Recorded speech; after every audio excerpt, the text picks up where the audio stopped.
Dynamic Success the Junior College. Enter to win. Masters in MPC and BPC. अस्सलाम वालेकुम नाज़रीन, आइए नज़र डालते हैं देश की राजधानी नई दिल्ली और उत्तर प्रदेश से खास खबरों पर। अगर कोई ड्रोन जैसी चीज संवेदनशील एरिया के नजदीक उड़ती है तो उसे तुरंत गोली मारने के आदेश जारी किए गए हैं। ड्रोन जैसी चीज संवेदनशील एरिया और उसके आसपास आती है तो उसका ध्यान आकर्षित करने के लिए लाल झंडा लहराएं। उसे जरूरी जगह या फिर संवेदनशील एरिया में सुरक्षित दूरी पर उतरने के भी संकेत दें। अगर वो निर्देशों का पालन नहीं करता है और भारतीय वायुसेना और वरिष्ठ अधिकारियों से निर्देश लेने का टाइम नहीं है तो उसे सुरक्षा कर्मी तभी खत्म करने के लिए गोली मार दें। बताया जा रहा है कि इस बार स्वतंत्रता दिवस को देखते हुए लाल किले के आसपास की बिल्डिंग्स पर ड्रोन और हल्के गाड़ियों को मार गिराने में माहिर सुरक्षा कर्मी तैनात किए जाएंगे। साथ ही कहा गया है कि ड्रोन और हल्के प्लेन्स उड़ने पर कंट्रोल रूम और जिला डीसीपी के जरिए तुरंत भारतीय वायुसेना को सूचना दी जाएगी। दिल्ली पुलिस के एक अधिकारी ने बताया कि दिल्ली पुलिस ने लाल किले के आसपास की बिल्डिंग्स की पहचान की है, जहां लंबी दूरी के हथियारों से लैस पुलिस कर्मियों को तैनात किया जाएगा ताकि वो ड्रोन जैसी चीजों को मार गिरा सके। लाल किले के आसपास की बिल्डिंग्स की छतों पर ड्रोन को गिराने में पुलिस कर्मी भी तैनात किए जाएंगे। इन सुरक्षा जवानों को वायरलेस सेट, दूरबीन, स्टिक पर लगे लाल झंडे और लाउड हेलर से लैस किया जाएगा। एसओपी में ये भी कहा गया कि सुरक्षा जवानों को छतों से नीचे गोली नहीं चलानी है, इससे लोगों के बड़े पैमाने पर घायल होने का भी डर रहेगा। नोएडा के सेक्टर 6 के थाना सेक्टर 20 में रविवार सुबह उस टाइम बड़ा हादसा हो गया जब क्रिकेट खेल रहे कुछ शख्स की बॉल नाले में जाकर गिर गई।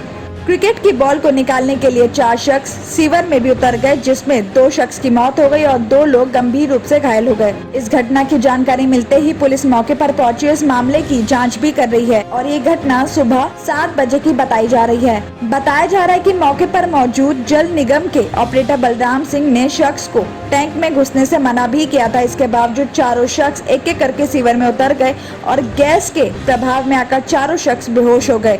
ऑपरेटर ने इमरजेंसी में कोशिश करके उन्हें बाहर निकाला और पुलिस और वहां के लोगों को मदद के लिए भी बुलाया। मौके पर पहुंची पुलिस ने चारों शख्स को इमरजेंसी हॉस्पिटल में भेजा, जहां 2 शख्स की मौत हो गई। दोनों शख्स को दिल्ली के सफदरजंग हॉस्पिटल में रेफर कर दिया है, जहां उनका ट्रीटमेंट चल रहा है और पुलिस आगे की कार्रवाई में जुट गई है।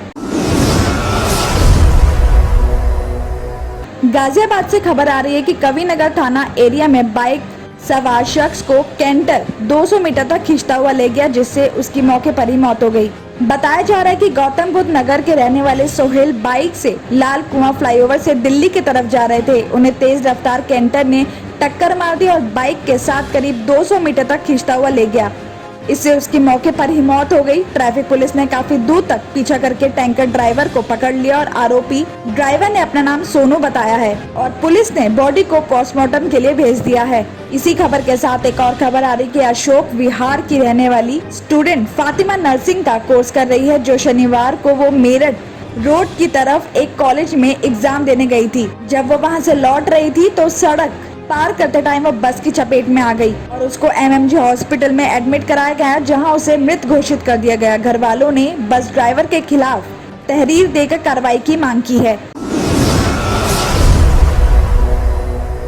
नोएडा एयरपोर्ट की टर्मिनल बिल्डिंग में भारतीय सांस्कृतिक, अध्यात्म और ऐतिहासिक विरासत की भी झलक दिखेगी। जी हाँ, मुख्यमंत्री योगी आदित्यनाथ ने एयरपोर्ट की मौजूदा डिजाइन में इसका समावेश करने को कहा है। आपको बता दें कि नोएडा एयरपोर्ट के बनाने की जिम्मेदारी ज्यूरिख एयरपोर्ट को मिली है, जो विकासकर्ता ने 4 कंपनियों से टर्मिनल का डिजाइन तैयार करवाया है। इनमें नॉर्डिक, ग्रिमशो, हैप्टिक और एसटीयूपी शामिल है। 3 लेवल के कंपटीशन के बाद डिजाइन को अंतिम रूप दे दिया गया है। इस पर अधिकारियों ने बताया कि मुख्यमंत्री ने 17 जुलाई को एयरपोर्ट पर इंस्पेक्शन किया था। इसमें उन्होंने कहा कि एयरपोर्ट की टर्मिनल बिल्डिंग की डिजाइन में भारतीय विरासत की झलक दिखनी चाहिए। इसका समावेश करते हुए डिजाइन को अंतिम रूप दे दें। मीटिंग में बताया गया कि एयरपोर्ट की शुरुआत में ही 1.20 करोड़ यात्रियों के सालाना सफर करने का आकलन है। इस हिसाब से टर्मिनल की बिल्डिंग को तैयार किया जाएगा और इसमें एंट्री और एग्जिट एक तरफ से रखने का प्लान किया गया है।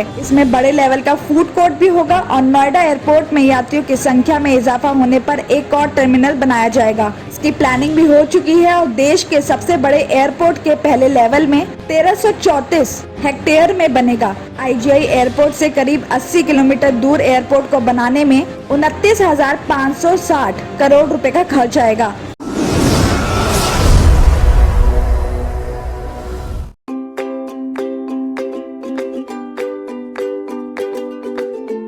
Every child's success story starts here, like a multifaceted diamond. Every student who steps into Success School shines with brilliance, sculptured by teachers polished to perfection. If opportunity does not knock, I will build a door. To us, success comes in cans, not in can'ts. Success is falling 9 times, getting up 10. Some people dream of success, others put their heart and soul into working for it.